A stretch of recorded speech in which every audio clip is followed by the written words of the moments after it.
So hello students, ਬੱਚੇ ਆਪਾਂ ਨੇ ਕੱਲ ਕਵਰ ਕੀਤਾ ਸੀਗਾ ਸਟਰਕਚਰਲ ਆਈਸੋਮੈਰਿਜ਼ਮ। ਅੱਜ ਆਪਾਂ ਨੇ as I told you cover ਕਰਨਾ ਹੈ ਜਿਓਮੈਟ੍ਰੀਕਲ ਆਈਸੋਮੈਰਿਜ਼ਮ ਐਂਡ ਕਨਫਰਮੇਸ਼ਨਲ। ਠੀਕ ਹੈ, ਆਈ ਹੋਪ ਕਿ ਤੁਸੀਂ ਸਟਰਕਚਰਲ ਆਈਸੋਮੈਰਿਜ਼ਮ ਦੇ ਕੁਐਸਚਨਸ ਬੁੱਕ ਚੋਂ ਕਵਰ ਕਰ ਲਏ। ਠੀਕ ਹੈ, ਬਟ ਗਰੁੱਪ ਦੇ ਵਿੱਚ ਡਾਊਟਸ ਤਾਂ ਹੁਣ ਕੋਈ ਭੇਜਦਾ ਹੀ ਨਹੀਂਗਾ। ਤਾਂ ਜੇ ਆਪਣੇ ਡਾਊਟਸ ਭੇਜ ਦਿਆ ਕਰੋ ਗਰੁੱਪ ਦੇ ਵਿੱਚ ਬਿਫੋਰ 4 PM। ਵੈਸੇ ਤਾਂ ਤੁਹਾਡਾ ਹੱਕ ਇਹ ਬਣਦਾ ਕਿ ਤੁਸੀਂ 2 PM 3 PM ਤੋਂ ਪਹਿਲਾਂ ਪਹਿਲਾਂ ਭੇਜੋ, ਬਟ ਚਲੋ ਐਟਲੀਸਟ 4 PM ਲੈਕਚਰ ਸ਼ੁਰੂ ਹੋਣ ਤੋਂ ਪਹਿਲਾਂ ਪਹਿਲਾਂ ਤਾਂ ਭੇਜ ਦਿਆ ਕਰੋ ਨਾ, ਤਾਂ ਕਿ ਉਹ ਡਾਊਟਸ ਵਿੱਚ ਡਿਸਕਸ ਹੋ ਸਕਣ। ਠੀਕ ਹੈ ਨਾ। ਹੁਣ ਚਲੋ ਅੱਜ ਵਾਲੇ ਤੇ ਉਹ ਵਾਲੇ ਇਕੱਠੇ ਭੇਜ ਦਿਓ। ਇੱਕ ਵਾਰ ਆਪਾਂ geometrical isomerism from the book start ਕਰਦੇ ਹਾਂ। ਸੋ ਦੇਖੋ ਰਾਜੇ, ਜਿਓਮੈਟ੍ਰੀਕਲ ਆਈਸੋਮੈਰਿਜ਼ਮ ਅਗੇਨ ਪਹਿਲਾਂ ਮੈਂ ਤੁਹਾਨੂੰ ਥੋੜਾ ਬਹੁਤ ਇਹਦੇ ਬਾਰੇ ਦੱਸ ਦਿੰਦਾ। ਵੈਸੇ ਤਾਂ ਮੈਂ ਤੁਹਾਨੂੰ ਵੀਡੀਓ ਲੈਕਚਰ ਸੈਂਡ ਕੀਤੇ ਸੀ, ਉਹਦੇ ਵਿੱਚ ਐਕਸਪਲੇਨਡ ਹੈਗਾ ਹੀ ਹੈ। ਠੀਕ ਹੈ ਨਾ। ਆਪਾਂ ਇਸ ਨੂੰ ਪੜ੍ਹਦੇ ਹਾਂ ਇਨ ਦਾ ਫਾਰਮ ਆਫ ਇੱਕ ਤਾਂ ਸਿਸ ਐਂਡ ਟਰਾਂਸ। ਸੋ ਅਗਰ ਦੋ ਸੇਮ ਗਰੁੱਪਸ ਇੱਕ ਸਾਈਡ ਤੇ ਹੈ ਤਾਂ this is called cis isomer, and ਅਗਰ ਦੋ ਸੇਮ ਗਰੁੱਪਸ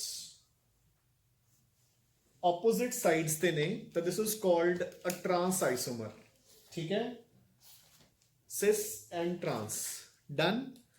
ਹੁਣ ਇਹਨਾਂ ਵਿੱਚੋਂ ਰਾਜੇ ਦੇਖੋ ਜਿਹੜੀਆਂ ਪ੍ਰੋਪਰਟੀਜ਼ ਹੁੰਦੀਆਂ ਨੇ, ਜੋ ਮੈਲਟਿੰਗ ਪੁਆਇੰਟ ਹੈ ਉਹ ਟਰਾਂਸ ਦਾ ਜ਼ਿਆਦਾ ਹੋਊਗਾ due to better packing. If we talk about boiling point, ਉਹ ਸਿਸ ਦਾ ਜ਼ਿਆਦਾ ਹੋਊਗਾ due to greater dipole forces, ਕਿਉਂਕਿ ਜਿਹੜਾ ਸਿਸ ਹੈ ਉਹ ਟਰਾਂਸ ਦੇ ਮੁਕਾਬਲੇ ਇਟ ਇਜ਼ ਜ਼ਿਆਦਾ ਪੋਲਰ, ਕਿਉਂਕਿ ਫੋਰਸਿਸ ਐਡ ਹੋ ਜਾਣਗੀਆਂ।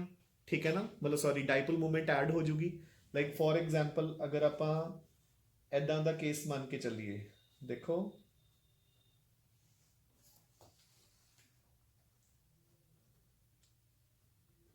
ਸੋ ਸਿਸ ਤੇ ਟਰਾਂਸ ਬਣਾ ਲਏ ਆਪਾਂ ਨੇ। ਹੁਣ ਡਾਈਪੋਲ ਮੂਵਮੈਂਟਸ ਨੂੰ ਸ਼ੋ ਕਰੋ। So positive to negative, positive to negative, positive to negative, positive to negative. So ਦੇਖੋ ਸਾਰੀਆਂ ਨੀਚੇ ਨੂੰ ਪੁਆਇੰਟ ਕਰ ਰਹੀਆਂ ਨੇ, ਜਦਕਿ ਟਰਾਂਸ ਦੇ ਕੇਸ 'ਚ ਕੀ ਹੋਏਗਾ, ਦੇਖੋ positive to negative, positive to negative, equal and opposite cancel out, positive to negative, positive to negative, equal and opposite cancel out. So normally cis ਦੀ ਜਿਹੜੀ ਡਾਈਪੋਲ ਮੂਵਮੈਂਟ ਹੈ ਉਹ ਟਰਾਂਸ ਨਾਲੋਂ ਜ਼ਿਆਦਾ ਹੁੰਦੀ ਹੈ ਨਾਰਮਲੀ।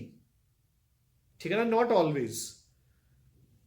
ਤਾਂ ਨਾਰਮਲੀ ਸਿਸ ਦੀ ਡਾਈਪੋਲ movement trans ਨਾਲੋਂ ਜ਼ਿਆਦਾ ਹੁੰਦੀ ਹੈ। ਇਸ ਕਰਕੇ ਸਿਸ ਬੀਇੰਗ ਮੋਰ ਪੋਲਰ, ਉਹਦੇ ਵਿੱਚ ਸਟਰੋਂਗਰ ਡਾਈਪੋਲ ਫੋਰਸਿਸ ਹੋਣਗੀਆਂ, ਤਾਂ ਕਰਕੇ ਉਹਦੇ ਬੋਇਲਿੰਗ ਪੁਆਇੰਟਸ ਜ਼ਿਆਦਾ ਹੋਣਗੇ। And of course trans is more stable as compare to cis, ਇਹ ਤਾਂ ਆਪਾਂ ਨੂੰ ਪਤਾ ਹੀ ਹੈ।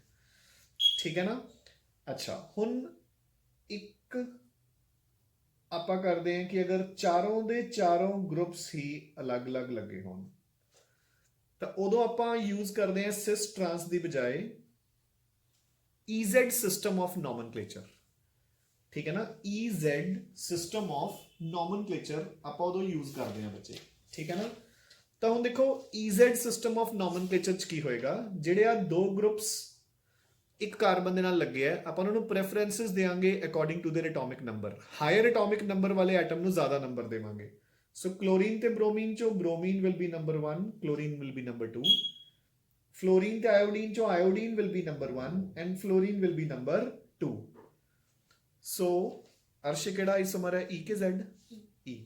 ਸੋ ਦੇਖੋ ਅਗਰ ਸੇਮ ਪ੍ਰੈਫਰੈਂਸ ਵਾਲੇ ਆਪੋਜ਼ਿਟ ਸਾਈਡ ਤੇ ਹੈ ਤਾਂ E ਆਈਸੋਮਰ, अगर ब्रोमीन ऊपर हुंदा ते क्लोरीन नीचे, फिर Z आइसोमर। ठीक है, this is called EZ system of nomenclature. Now एक जगह ते होर आपां सिस ट्रांस करते हैं। ठीक है, जदों अपने कोल double bond is present between nitrogens. एक टिपिकल एग्जांपल इस दी आपां करते हैं कि देखो जिवें ऐदां होवे। ठीक है, ਹੁਣ ਇੱਥੇ ਤੁਸੀਂ ਕਹੋਗੇ ਕਿ ਦੋ ਡਿਫਰੈਂਟ ਗਰੁੱਪਸ ਤਾਂ ਅਟੈਚਡ ਹੀ ਨਹੀਂ ਹੈ, ਹੈਗੇ ਆ ਬੱਚੇ। ਨਾਈਟ੍ਰੋਜਨ ਕੋਲ ਇੱਕ ਲੋਨ ਪੇਅਰ ਹੈ, ਤਾਂ ਇਸ ਦੇ ਆਪਾਂ ਸਿਸ ਟਰਾਂਸ ਆਈਸੋਮਰਸ ਬਣਾ ਸਕਦੇ ਹਾਂ। ਕਿੱਦਾਂ? अगर दोनों OH एक तरफ और दोनों लोन पेयर्स एक तरफ तो ये सिस है, और अगर दोनों OH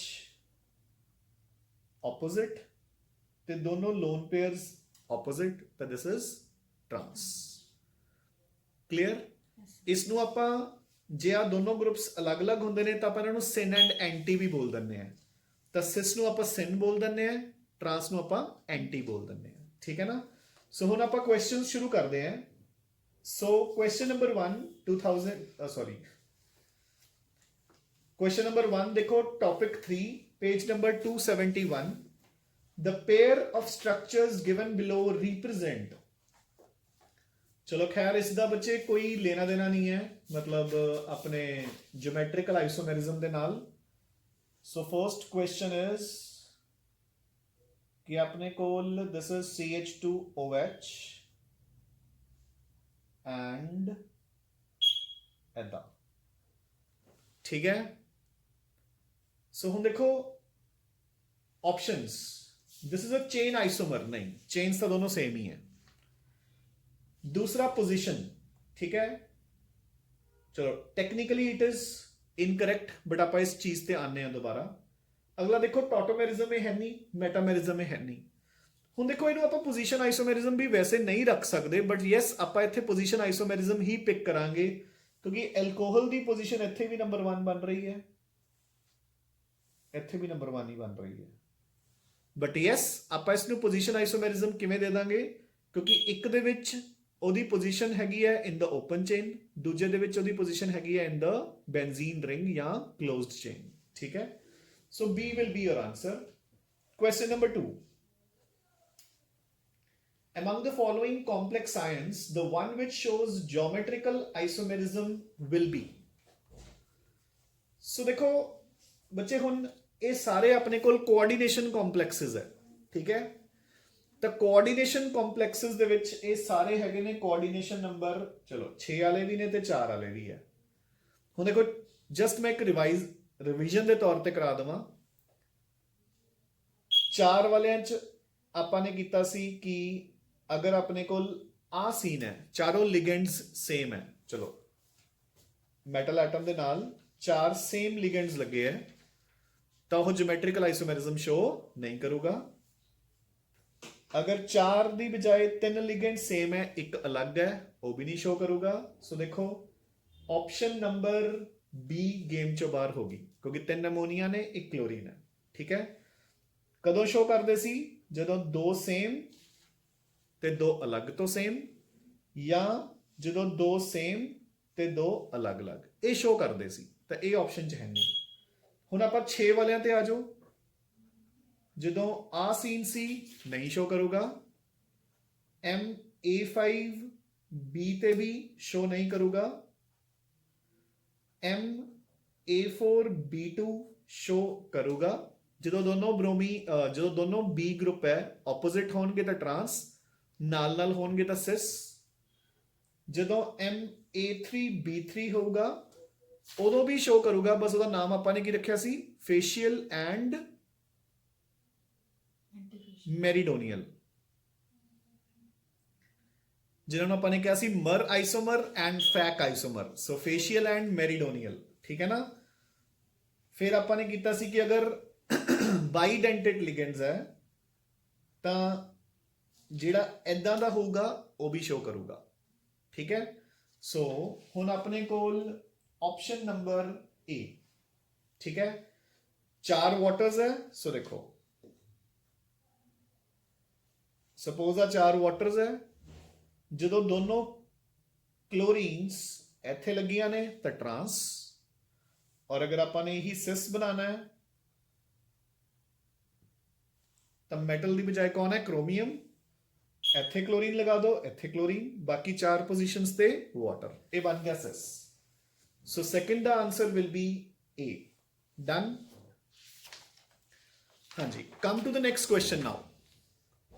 So अगले question पे move करते हैं. Question number 3. So assertion. Complexes of MX6, MX5L do not show geometrical isomerism. बिल्कुल correct. आप होने करके हटे हैं. Geometrical isomerism is not exhibited by complexes of coordination number 6 नहीं ਇਦਾਂ ਦੀ ਕੋਈ ਗੱਲ ਨਹੀਂ ਸ਼ੋ ਕਰਦੇ ਆ ਆਪਾਂ ਨੇ ਹੁਣੇ ਤਾਂ ਕੀਤਾ ਸੋ ਆਪਣੇ ਕੋਲ ਆਨਸਰ ਬਣ ਗਿਆ ਸੀ option A is correct assertion is correct but reason is wrong so question number 4 ਤੇ ਮੂਵ ਕਰਦੇ ਹਾਂ ਬੱਚੇ the configuration of the given compound is Z so ਹੁਣ ਆਪਾਂ ਨੂੰ EZ ਚੈੱਕ ਕਰਨਾ ਪਊਗਾ ਬੱਚੇ ਠੀਕ ਹੈ ਸੋ ਕਿਵੇਂ ਚੈੱਕ ਕਰਾਂਗੇ ਦੇਖਦੇ ਹਾਂ ਆਪਾਂ ਸੋ ਐਦਾਂ ਦਾ ਕੁਝ ਇਹ ਆਪਣੇ ਕੋਲ ਇੱਕ ਤਰਫ ਲੱਗਿਆ ਇਹਦੇ ਨਾਲ ਮਿਥਾਈਲ ਦੂਸਰੀ ਤਰਫ ਹੋ ਗਿਆ ਆਫ ਕੋਰਸ H ਦੂਸਰੇ ਦੇ ਵਿੱਚ ਇੱਕ ਤਰਫ ਹੈਗਾ ਮਿਥਾਈਲ ਐਂਡ ਦੂਸਰੀ ਤਰਫ ਹੋ ਗਿਆ CH CH3 CH CH3 and CH3 ਠੀਕ ਹੈ ਸੋ ਬੇਸਿਕਲੀ ਆ ਸਟਰਕਚਰ ਹੈ ਹੁਣ ਇਹਨਾਂ ਦੋਨਾਂ ਵਿੱਚੋਂ ਪਹਿਲੀ ਪ੍ਰੈਫਰੈਂਸ ਇਸ ਦੀ ਹੈ ਦੂਜੀ ਇਸ ਦੀ ਇਹਦੇ ਵਿੱਚੋਂ ਪਹਿਲੀ ਪ੍ਰੈਫਰੈਂਸ ਇਸ ਦੀ ਹੈ ਦੂਜੀ ਇਸ ਦੀ ਤਾਂ this is very much Z clear ਹੈ ਜੀ ਅਰਸ਼ ਸਮਝ ਆ ਗਿਆ ਹਾਂਜੀ Z configuration shows the presence of bulkier groups at the opposite side नहीं wrong ਉਹ E ਹੁੰਦਾ ਠੀਕ ਹੈ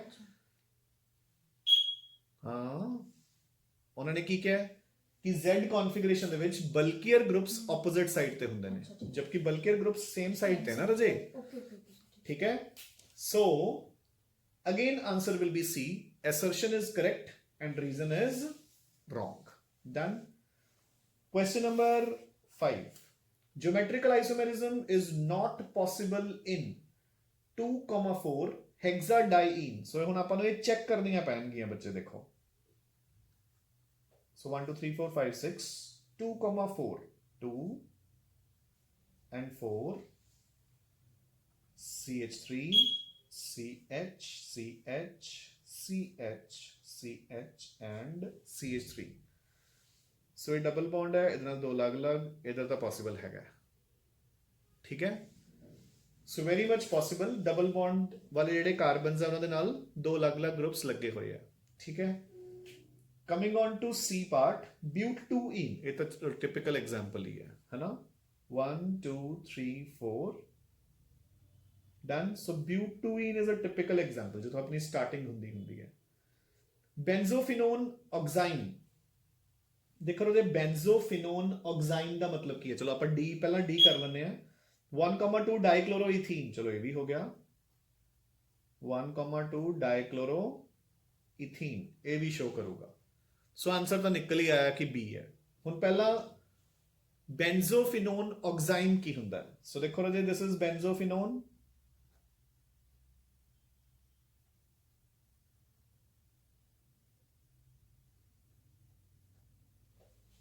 है ना ठीक है ऑक्साइन किवें बनदा सी NH2OH हाइड्रोक्सिलअमीन नाल रिएक्ट करके दिया किवें हुंदी है रिएक्शन टफ लग रहा है H2 ते O वाटर आउट अपने कोल बन गया benzene so double bond N and OH ਸੋ ਰਾਜੇ ਦੇਖੋ ਜਿਹੜੀ ਚੀਜ਼ ਮੈਂ ਤੁਹਾਨੂੰ ਐਕਸਪਲੇਨ ਕੀਤੀ ਸੀ ਪਹਿਲਾਂ ਇਹ ਉਹੀ ਚੀਜ਼ ਆ ਗਈ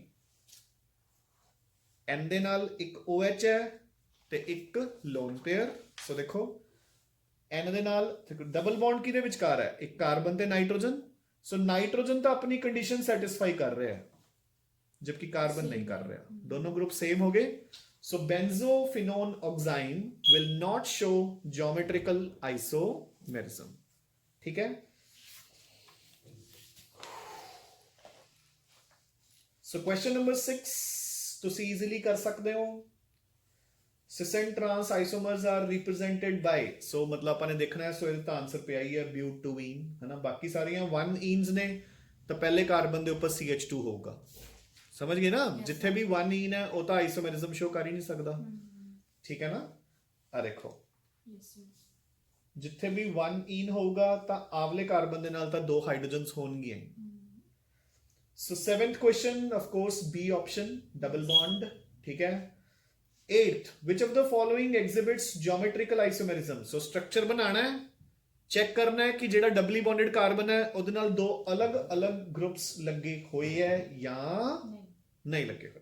ਠੀਕ ਹੈ, ਵੈਸੇ ਤਾਂ ਮੇਰੇ ਹਿਸਾਬ ਨਾਲ ਪਹਿਲਾਂ ਹੀ ਆ ਜਾਊਗਾ ਆਨਸਰ 1,2 ਡਾਇਬ੍ਰੋਮੋਪ੍ਰੋਪੀਨ ਕਿ ਨਹੀਂ।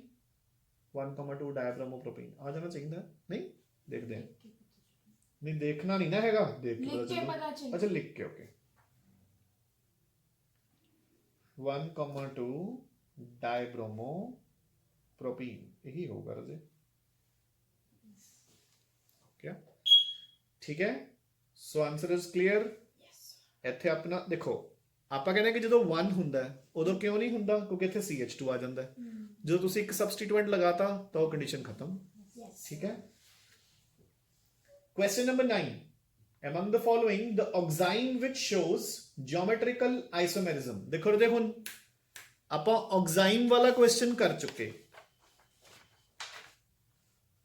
ਆਪਾਂ ਹੁਣੇ oxime ਵਾਲਾ ਕੁਐਸਚਨ ਕੀਤਾ।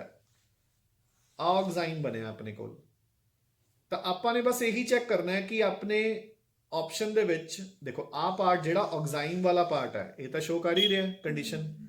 ਇੱਥੇ ਦੇਖਣਾ ਹੁਣ ਧਿਆਨ ਨਾਲ ਦੇਖੋ, ਪਹਿਲੀ ਆਪਸ਼ਨ ਐਸੀਟੋਨ, ਐਸੀਟੋਨ ਤਾਂ ਦੋਨੋਂ CH3 ਹੁੰਦੇ ਨੇ, ਇਹ ਸ਼ੋ ਨਹੀਂ ਕਰੂਗਾ। C ਆਪਸ਼ਨ ਫਾਰਮੈਲਡੀਹਾਈਡ, ਦੋਨੋਂ H ਹੁੰਦੇ ਨੇ, ਇਹ ਵੀ ਨਹੀਂ ਸ਼ੋ ਕਰੂਗਾ। ਦੀਆ ਬੱਲੇ ਪੈ ਰਿਹਾ ਮੈਂ ਕੀ ਕਹਿ ਰਿਹਾ? ਨਹੀਂ ਪੈ ਰਿਹਾ ਨਾ, ਹਾਂਜੀ। B ਆਪਸ਼ਨ ਡਾਈਥਾਈਲ ਕੀਟੋਨ, ਇਹ ਵੀ ਨਹੀਂ ਸ਼ੋ ਕਰੂਗਾ। ਬੈਂਜ਼ਲਡੀਹਾਈਡ ਹੋ ਗਿਆ ਨਾ ਆਨਸਰ। ਬੈਂਜ਼ਲਡੀਹਾਈਡ ਚ ਡਬਲੀ ਬੌਂਡਡ ਕਾਰਬਨ ਦੇ ਨਾਲ ਇੱਕ ਬੈਂਜ਼ੀਨ ਲੱਗੀ ਹੈ, ਇੱਕ H ਲੱਗਿਆ। ਠੀਕ ਹੈ ਨਾ, ਸੋ ਦੇਖੋ ਜਦੋਂ ਆਪਾਂ ਇਸ ਬੈਂਜ਼ਲਡੀਹਾਈਡ ਦਾ ਆਕਸਾਈਨ ਬਣਾਵਾਂਗੇ, ਦਿਸ ਇਜ਼ ਬੈਂਜ਼ਲਡੀਹਾਈਡ।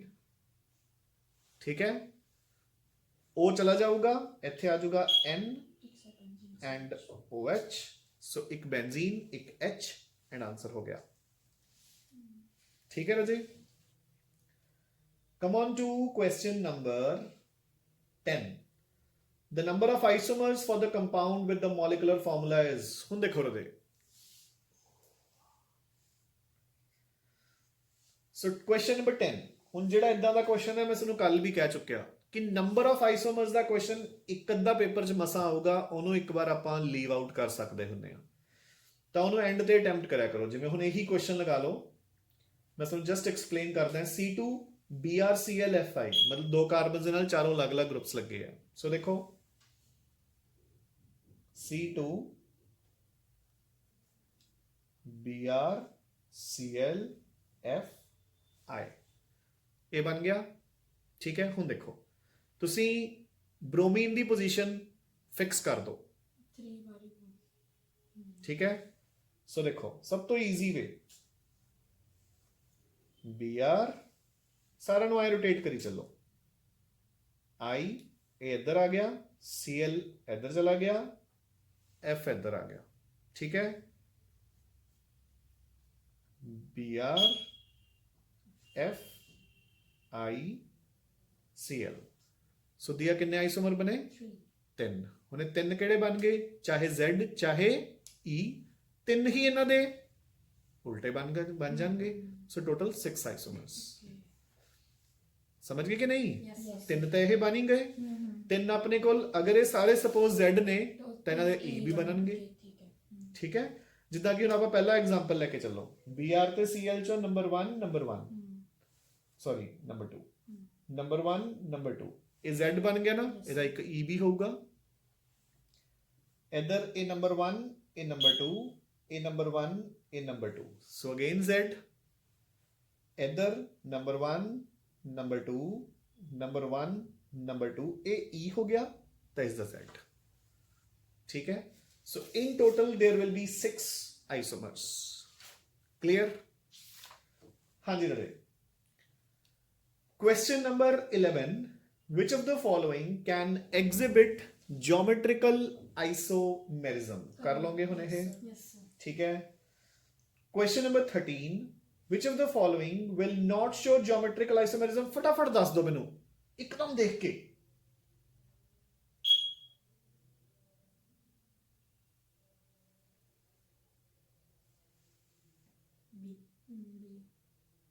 ਨਹੀਂ, ਡੀ ਨੂੰ ਕੀ ਖੰਗ ਹੋਈ ਹੈ ਦੱਸਿਓ।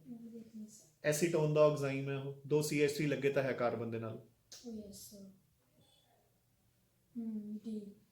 ਹੁਣ ਤਾਂ ਦੱਸ ਹੀ ਦੇਂਗੀ ਦੀਆ। सर मैं ए भी देख लिया शो कर सी भी शो कर लिया डी ਤੇ ਪਹੁੰਚਣ ਲੱਗੇ ਦੇਖੋ A ਤੇ C ਤੱਕ, A ਤੇ C ਤੱਕ ਬਾਅਦ ਦੀ ਗੱਲ ਹੈ।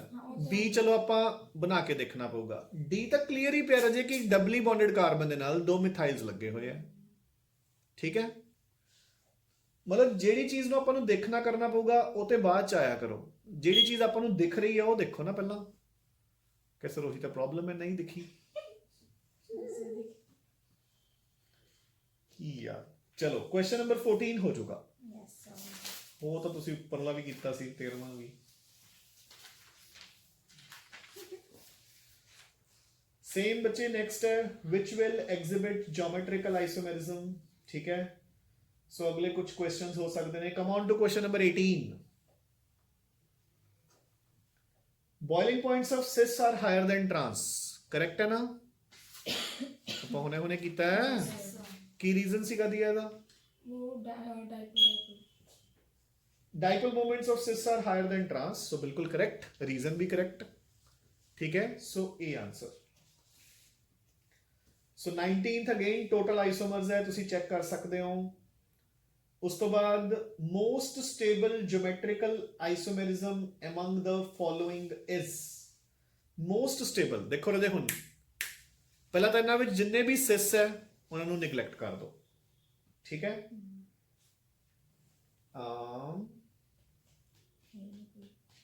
ਗੁੱਡ। E ਆਪਣੇ ਕੋਲ ਸਿਸ ਹੈ, ਉਹਦਾ ਛੱਡ ਹੀ ਦਿਓ। ਸੋ ABCD ਤੇ ਆ ਗਏ ਆਪਾਂ। ਹਾਂਜੀ, ਹੁਣ ਇਹ ਸਾਰੇ ਟਰਾਂਸ ਬਚ ਗਏ ਨਾ। ਹੁਣ ਟਰਾਂਸ ਦੇ ਉੱਪਰ ਆਪਾਂ ਸਿੰਪਲ ਐਲਕੀਨਸ ਵਾਲਾ ਲੌਜੀਕ ਲਗਾਵਾਂਗੇ। ਕਿਹੜਾ? ਹਾਂਜੀ ਰਜੇ, ਐਲਕੀਨਸ ਦੀ stability is explained by stability of alkenes ਨੂੰ ਆਪਾਂ ਕਾਦੇ ਨਾਲ ਐਕਸਪਲੇਨ ਕਰਦੇ ਹੁੰਦੇ ਹਾਂ? ਪੂਰਾ ਹੀ ਦਊਂਗਾ ਫਿਰ ਜੇ ਦਿੱਤਾ ਹੀ ਤਾਂ। ਦੇਖੋ ਜੇ ਮੈਂ ਤੁਹਾਨੂੰ ਕਹਾਂ ਕਿ ਆ ਦੋਨੋਂ ਕਾਰਬੋਕੇਟਾਇਨਸ ਚੋਂ ਕਿਹੜਾ ਕਾਰਬੋਕੇਟਾਇਨ ਜ਼ਿਆਦਾ ਸਟੇਬਲ ਹੈ? Second one. ਆਪਾਂ ਕਹਾਂਗੇ ਕਿ ਕਾਰਬੋਕੇਟਾਇਨਸ ਦੀ stability is explained by plus I effect of alkyl groups. ਕਿ ਨਹੀਂ?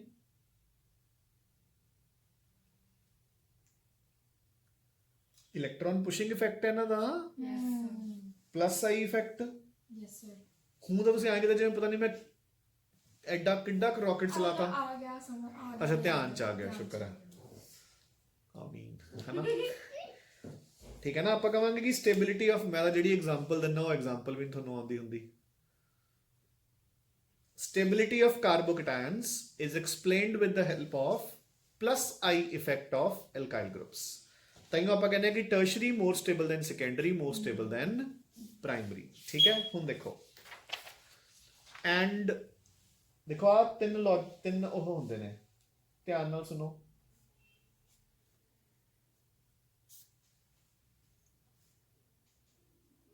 ਬਸ ਆਈਸੋਮੈਰਿਜ਼ਮ ਤੋਂ ਬਾਅਦ ਤੁਹਾਨੂੰ ਮੈਂ ਰਿਵਾਈਜ਼ ਕਰਵਾਉਣਾ ਹੈ ਸਾਰੇ। ਇਹ ਕਾਰਬੋਕੇਟਾਇਨਸ ਹੈ,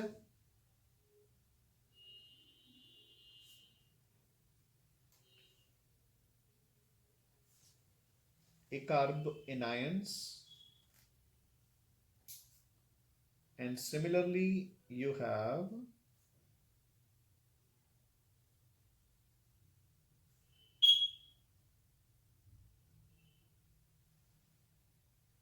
free radicals।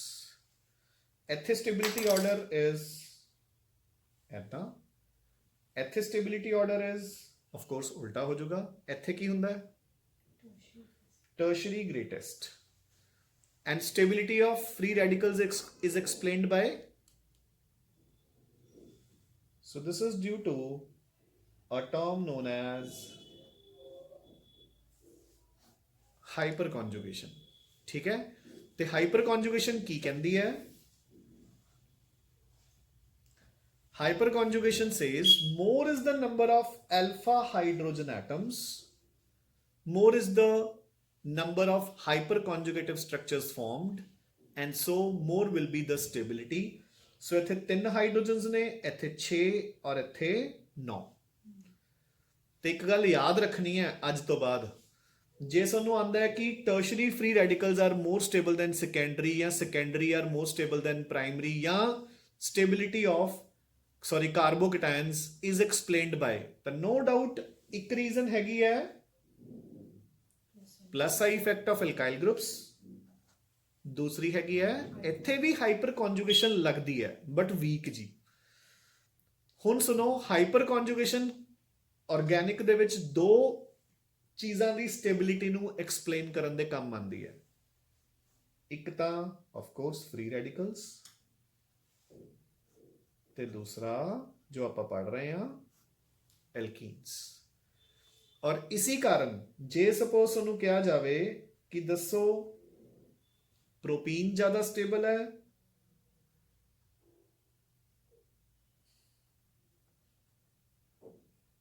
ਜਾਂ ਬਿਊਟੀਨ, ਤਾਂ ਆਪਾਂ ਬੋਲਾਂਗੇ ਪ੍ਰੋਪੀਨ, ਕਿਉਂਕਿ ਆ ਤਾਂ ਆਪਣੇ ਫੰਕਸ਼ਨਲ ਗਰੁੱਪ ਹੀ ਹੋ ਗਿਆ ਇੱਕ ਤਰ੍ਹਾਂ ਦਾ ਇੱਥੇ ਡਬਲੀ ਬੌਂਡਡ ਕਾਰਬਨਸ।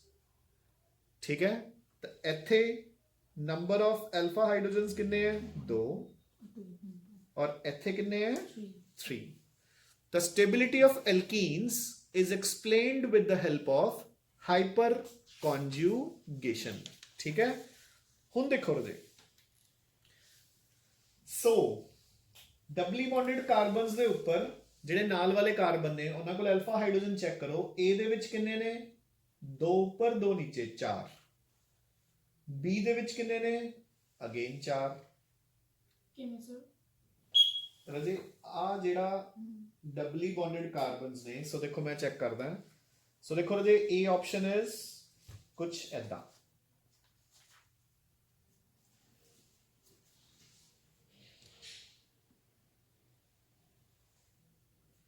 ਡਨ। ਸੋ ਜਿਹੜੇ ਡਬਲੀ ਬੌਂਡਡ ਕਾਰਬਨਸ ਹੈ ਉਹ ਤਾਂ ਫੰਕਸ਼ਨਲ ਗਰੁੱਪ ਹੋ ਗਿਆ ਆਪਣਾ, ਉਹਦੇ ਨਾਲ ਵਾਲੇ ਕਾਰਬਨ ਇਕਾਵਲਾ ਇਕਾਵਲਾ, ਸੋ 4 ਅਲਫਾ ਹਾਈਡਰੋਜਨ ਹੋ ਗਏ। That's it. ਹੁਣ ਕੀ ਬਸ ਇਹੀ ਕਾਊਂਟ ਕਰਨੇ ਆ। ਠੀਕ ਹੈ, ਹੁਣ B ਚ ਦੇਖੋ ਸੇਮ ਡਿਟੋ 4 ਹੈ, C ਚ ਦੇਖੋ 1 + 2 3, ਕਲੀਅਰ। D ਚ ਦੇਖੋ ਕਿੰਨੇ ਹੋ ਗਏ 8, ਮੈਨੂੰ 8 ਦਿਖ ਰਿਹਾ ਦੀਆ। ਹਾਂ D ਚ ਦੀਆ ਨੂੰ ਹਲੇ ਵੀ 8 ਦਿਖੇ ਨਹੀਂ, ਦਿਖਾਵਾਂ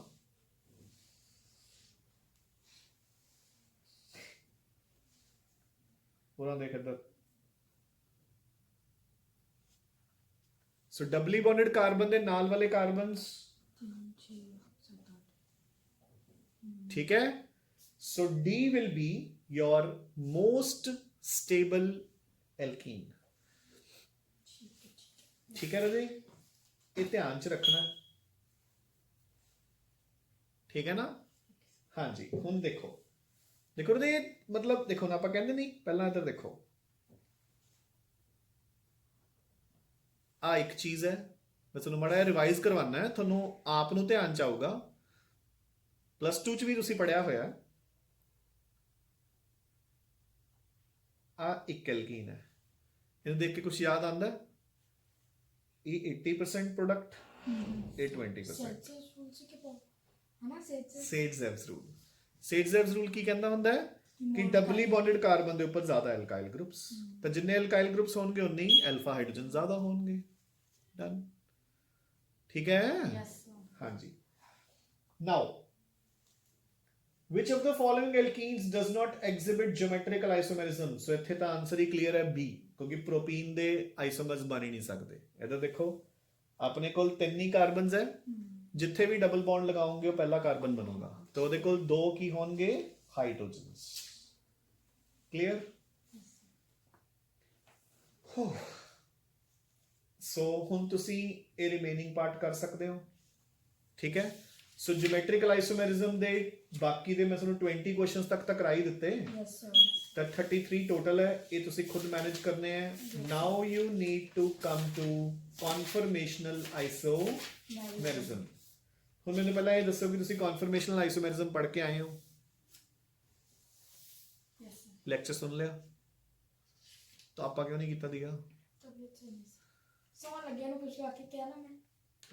ਮੈਨੂੰ ਲੱਗ ਨਹੀਂ ਰਿਹਾ, ਵੈਸੇ ਤੇਰੀ ਤਬੀਅਤ ਤੋਂ ਵੀ ਕਿਸੇ ਪਾਸੋਂ ਵੀ ਖਰਾਬ ਹੈ ਇਹ। ਮੈਂ ਪੇਨ ਕਿਲਰ ਲੈਤੀ ਹੈ ਸਰ।